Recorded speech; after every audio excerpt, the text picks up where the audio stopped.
Hello and welcome back to my YouTube family. तो चलिए हम लोग स्टार्ट करते हैं वीकली एनालिसिस। और मार्केट बहुत ही इंपॉर्टेंट जोन में भी है, तो मैं आप लोग को पूरा एनालिसिस करके बताता हूं। तो सबसे पहले हम लोग चलते हैं निफ्टी 50 के चार्ट पे।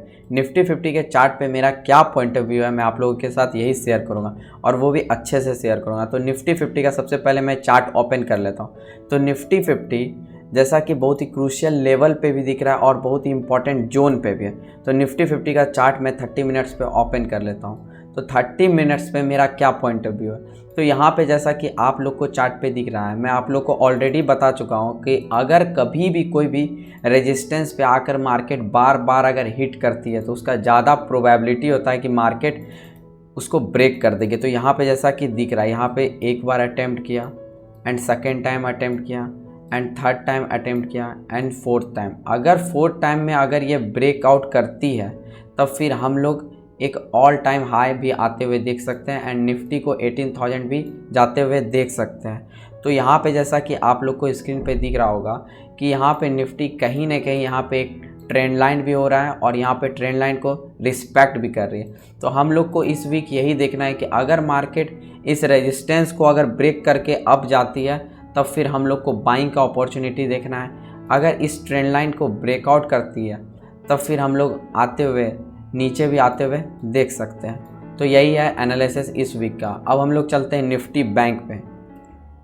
तो निफ्टी बैंक में मेरा क्या पॉइंट ऑफ व्यू है, निफ्टी बैंक भी बहुत ही क्रूशियल लेवल पे है एंड बहुत ही इंपॉर्टेंट जोन पे है। तो निफ्टी बैंक का सबसे पहले हम लोग चार्ट ओपन कर लेते हैं। तो निफ्टी बैंक का तो सबसे पहले हम लोग चार्ट ओपन कर लेते हैं। तो निफ्टी बैंक का चार्ट ओपन करने से पहले मैं आप लोग को और भी एक बात क्लियर कर देना चाहता हूँ कि निफ्टी बैंक का जो लेवल है बहुत ही क्रूशियल होने वाला है। तो यहाँ पे जैसा कि हम लोग देख रहे हैं, सबसे पहले मैं ओपन कर लेता हूँ चार्ट में थोड़ा सा नेटवर्क प्रॉब्लम है तो इशू आएगा, तो आप लोग इतना सा समझ सकते हैं।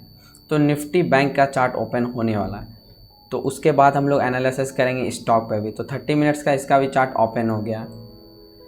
तो यहाँ पे जैसा कि दिख रहा है, यहाँ पे भी वैसा ही कुछ टाइप का रेजिस्टेंस फॉर्म हो रहा है। तो रेजिस्टेंस जो फॉर्म हो रहा है यहाँ पे जैसा कि आप लोग को स्क्रीन पे दिख रहा है, तो ये जो रेजिस्टेंस है ऑलरेडी मैं आप लोग को निफ्टी 50 में भी बता चुका। अगर निफ्टी 50 अच्छा परफॉर्म करेगा तो ऑटोमेटिक बात है कि निफ्टी बैंक भी अच्छा परफॉर्म करेगा। तो यहाँ पे जैसा कि दिख रहा है कि ऑलरेडी इसने टेस्ट कर चुका है, ऑलरेडी इसने बार बार टेस्ट किया। फर्स्ट अटैम्प्ट टेस्ट किया, सेकेंड अटैम्प्ट टेस्ट किया, अगेन अगर थर्ड टाइम में अगर ब्रेकआउट करती है तब फिर हम लोग आने वाले टाइम में एक अपसाइड का भी अच्छा मोमेंटम देख सकते हैं और अच्छा मोमेंटम अपसाइड का देख सकते हैं। तो अब हम लोग चलते हैं पीवीआर के चार्ट पे।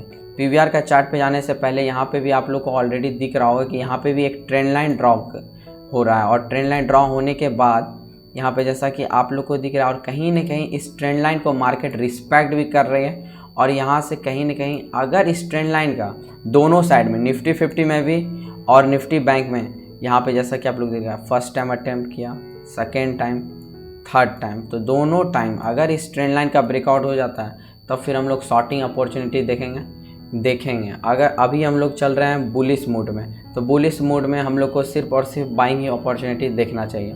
तो अब हम लोग चलते हैं पीवीआर का स्टॉक पे। पीवीआर का स्टॉक भी बहुत ही क्रूशियल लेवल पे है और बहुत ही इंपॉर्टेंट लेवल पे है। तो सबसे पहले मैं पीवीआर का चार्ट ओपन कर लेता हूँ। तो पीवीआर का यहाँ चार्ट ओपन करने से पहले मैं आप लोग को ऑलरेडी बता चुका भी हूँ, ऑलरेडी मैं इसमें ट्रेड भी कर रहा हूँ। तो यहाँ पे जैसा कि आप लोग को स्क्रीन पे दिख रहा है कि ये इसका रेजिस्टेंस था, अब ये एक्ट कर रहा है सपोर्ट की तरह, जैसा कि आप लोग को दिख रहा है। अगर इस ट्रेंड लाइन का अगर ब्रेकआउट होता है तो फिर हम लोग बाइंग का अपॉर्चुनिटी देख सकते हैं। तो मैं आप लोगों के लिए इंस्टाग्राम आईडी में भी इमेजेस पोस्ट करते रहूँगा। तो यहाँ पे जैसा कि दिख रहा है कि अगर इस ट्रेंड लाइन का ब्रेकआउट करता है तो फिर हम लोग बाइंग का अपॉर्चुनिटी देख सकते हैं और हम लोग 1800 तक भी आते हुए देख सकते हैं पीवीआर को, क्योंकि इसका जो प्रीवियसली रेजिस्टेंस था अब वो एक्ट कर रहा है सपोर्ट की तरह।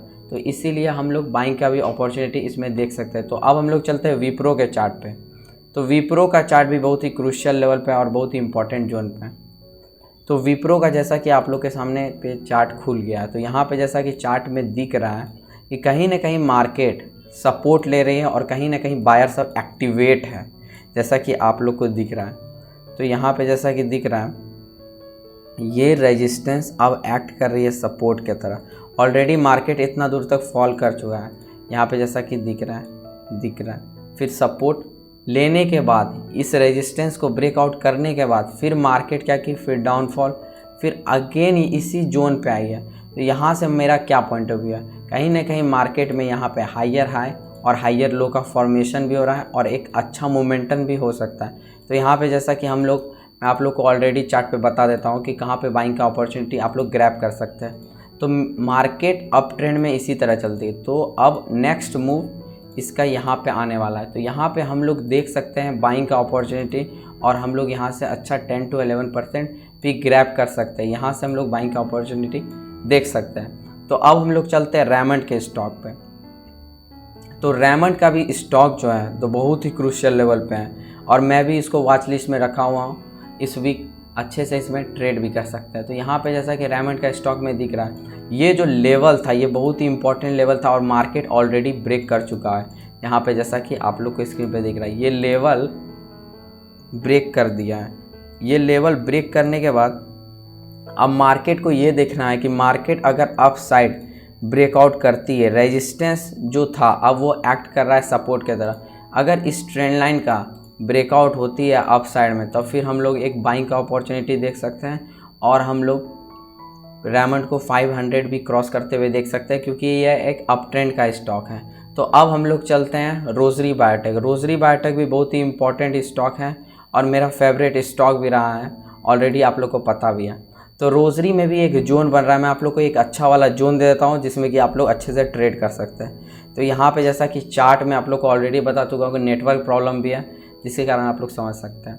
तो यहाँ पे जैसा कि दिख रहा है, ये जो लेवल है ये बहुत ही इंपॉर्टेंट लेवल है। लेवल नंबर 1 ये रेजिस्टेंस की तरह एक्ट कर रहा है जैसा कि आप लोग को स्क्रीन पे दिख रहा है एंड ये सपोर्ट की तरह एक्ट कर रहा है। तो अब हम लोग को देखना है कि अगर मार्केट अगर अप साइड ब्रेकआउट करती है तो फिर हम लोग को बाइंग साइड देखना है, अगर डाउन साइड ब्रेकआउट करती है तब हम लोग को सेलिंग साइड देखना है। तो हम लोग का जो पॉइंट ऑफ व्यू है बहुत ही सिंपल रहने वाला है और अच्छा से स्ट्रैटेजी हम लोग इसी तरह बना सकते हैं और पैसा बना सकते हैं मार्केट से बहुत ही ईजिली।